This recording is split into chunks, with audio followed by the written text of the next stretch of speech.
Welcome to Coruzant Technologies, home of the Digital Executive Podcast. Welcome to the Digital Executive. Today's guest is Keith Brannan. Keith Brannan is the Chief Marketing Officer at Kasasa, the innovative leader in branded, community-powered banking products proven to drive profit and growth. He directs growth initiatives for Kasasa and the company's client base of more than 900 community banks and credit unions.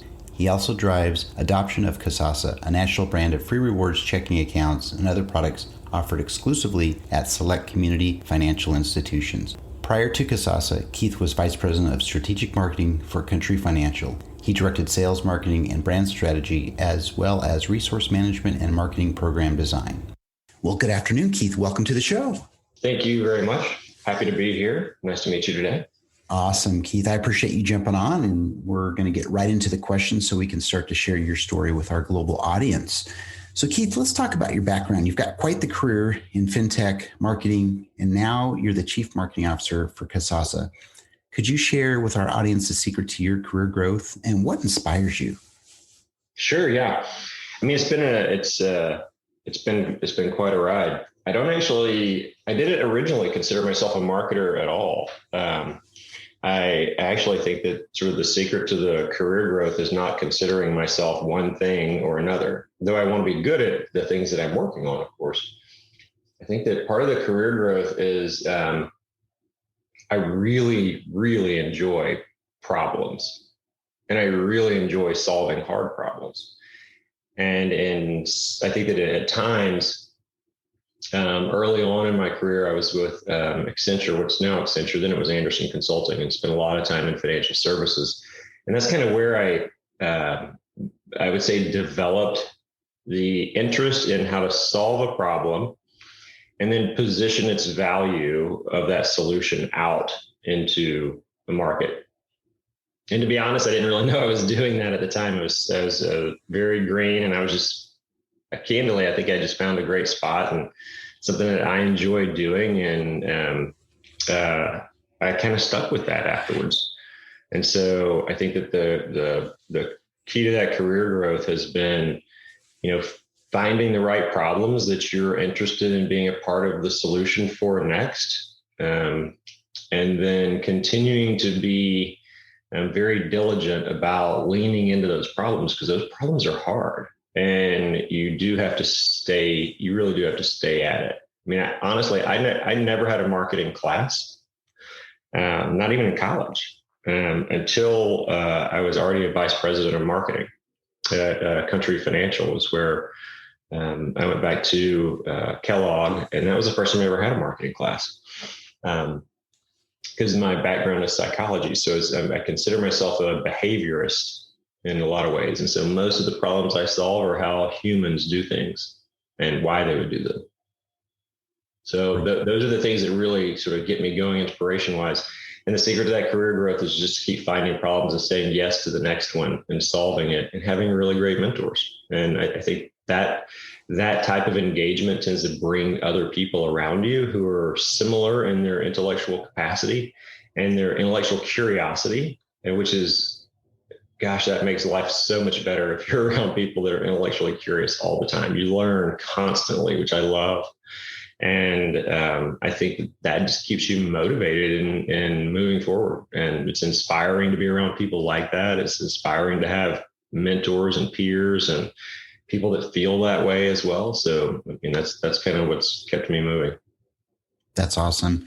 And Keith, as many people, including myself, is, we all get caught up in either marketing or technology and those sorts of things. But at the end of the day, what really gets us moving, gets us juiced are people and those relationships. So I appreciate the share. Absolutely.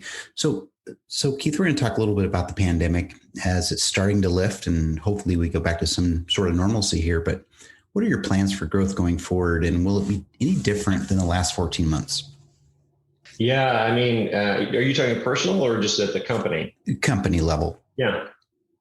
I mean, our company, so the base of our products are actually kind of behavior changing products. That's what I love about them. They sort of take things that people do anyway because they're rewards based products, and they reward you for doing those things and for keeping on doing them.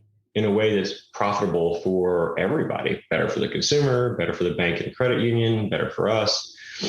And so I think those things will continue to find new ways to reward consumers going forward. And I think the pandemic really, really changed behaviors incredibly rapidly. Like we saw in the first few months, the digital adoption curve in banking, I would say you probably cut 10 years off of the curve in the first 4 or 5 months, where we had very large banking institutions in our industry and financial services firms and marketplace lenders and us that were seeing, a shift from 25% of your business and sales coming in digitally to 75 plus in months, right? And if you just look at human behavior, it takes an event to change the trajectory of a really mass group of people. And in this case, this event took a group of people specifically who had not adopted, and honestly, in all of the behavioral surveys that we do, had said they were not going to do anything different.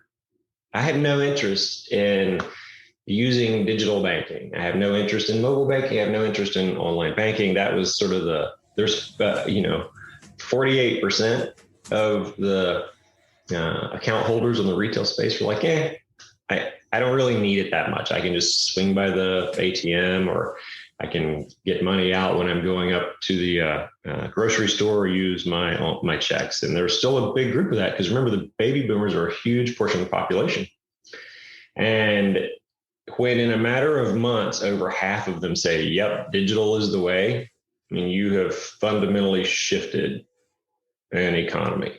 And I think that the impact of that is going to be enormous. And for our business specifically, we were already, we distribute through 900 institutions. And so, we're shifting all of those. We already had a digital footprint, but we're going heavier into digital experience. And on the marketing side, one of the things that we found was that we're going super heavy into content. We already had quite a lot of content and made some investments in it, but I would say that we hadn't seen a sort of hyperbolic change in marketing performance comparing content marketing to product marketing.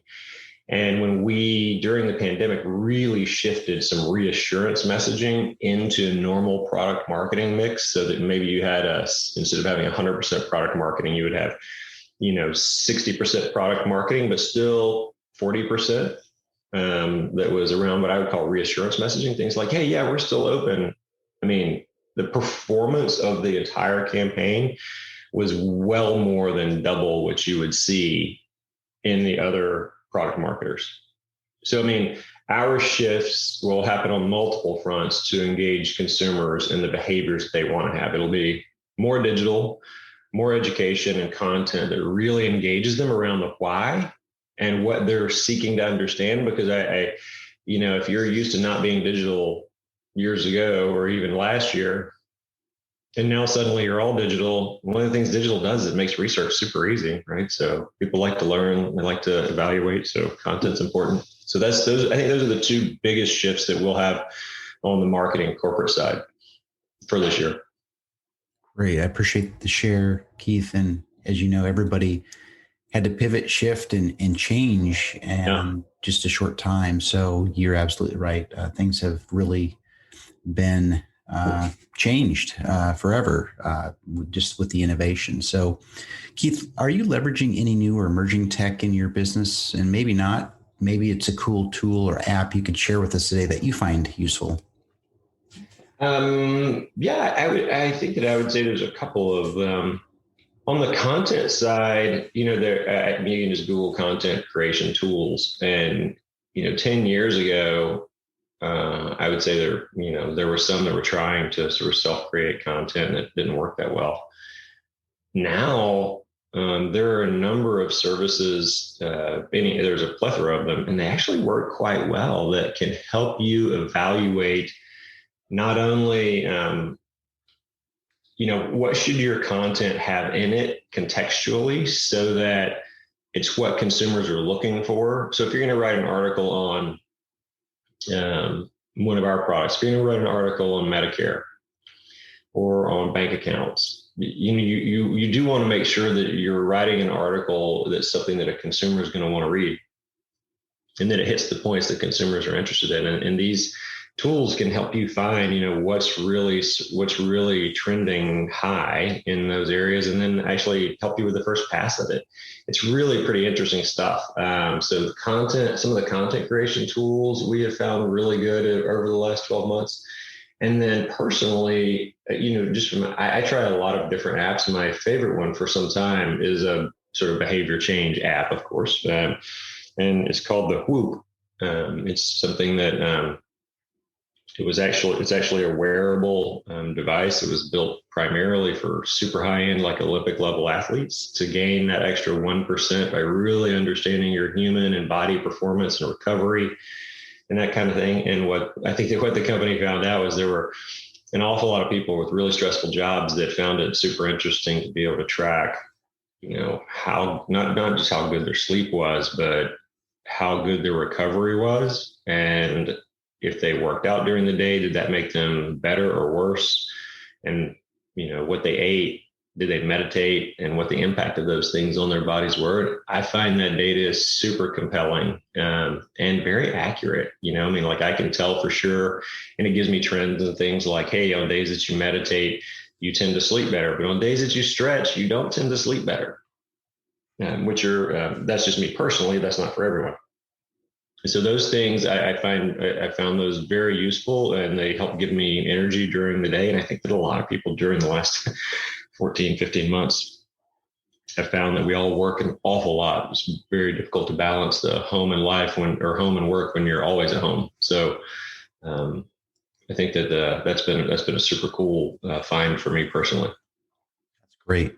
And we've had to find things that will either help enable us in our personal lives or our business. And we certainly appreciate the share on that. And Keith, just wrapping up here, last question. Can you share something from your career experience that might be helpful for those looking to grow their career in marketing or entrepreneurship? Yeah, sure. I would go back to the fact that both of those areas, marketing and entrepreneurship, are things that change extremely rapidly, and probably more so now than ever before. Marketing is changing so incredibly rapidly these days that, you basically have to have track shoes in our department just to keep up. It's moving quickly. And entrepreneurship, of course, is the same way. So I would say have great mentors.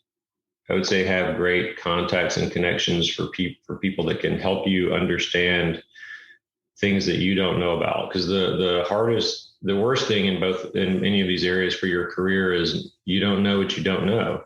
And there are pieces of the business that you're never going to know. Like, I know strategy incredibly well. I know the moving parts of the strategy. I know the moving parts of the business and the marketing, and I know how to do all of those things in the creative side. But I will tell you that when you get down to let's go out and place some media, that's not my thing. Right. So I need people on the team who are going to go place the media. I need people who understand the economics of doing that. So I think having mentors and team members around you is super important for your own career growth. It'll make you more successful.